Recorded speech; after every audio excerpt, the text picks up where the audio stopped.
Hello, and welcome to our final section on belonging to online advocacy groups. Advocacy can be very draining, both of time and mental energy.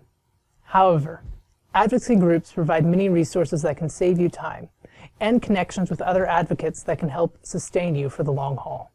Now, there are many different types of advocacy groups you might interact with. The most common is a 501c3 group. These are nonprofits who are allowed to engage in some political activities, but too much and certain kinds of political activities risk the loss of their tax-exempt status. You might also interact with a 501c4. These are groups organized for the promotion of social welfare, and they have more freedom in the types of political activity they can engage in. However, too much still risks the loss of their tax-exempt status. You might also interact with a 527 group. Now, these are groups designed for the influencing of elections. The most common of these groups is a political action committee. These groups are focused on the funding of political candidates. Now, one type of political action committee is a super PAC. Now, these groups aren't allowed to give money directly to candidates, but they're allowed to spend unlimited amounts on influencing elections. Now, engaging with advocacy groups can provide a variety of benefits, such as information about the cause and proposed policies that can help better expand your understanding of the cause.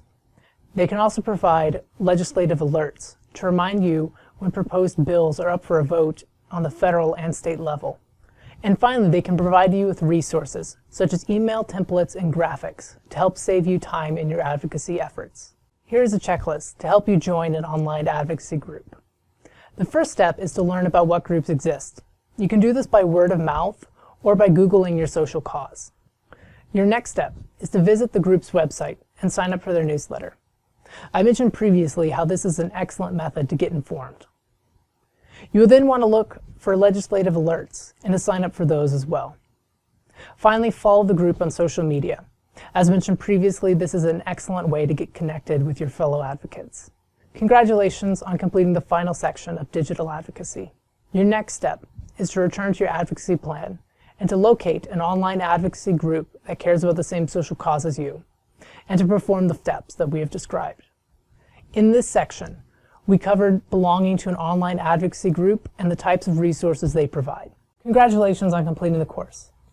By now, you should be able to define what advocacy is and identify the 4 types of digital advocacy activities. Advocacy is an active activity about promoting a cause. It is not passively saying you support that cause, but it involves taking concrete steps in support of the cause.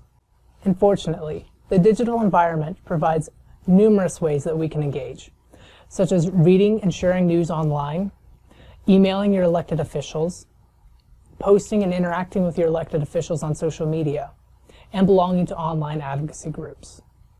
By now, you should have completed your personal advocacy plan, and I encourage you to refer to that going forward. Also, share your plan with others so that they can be encouraged by the great things you will do. Because as Harriet Tubman said, you have the strength and passion to reach for the stars, to change the world. Good luck.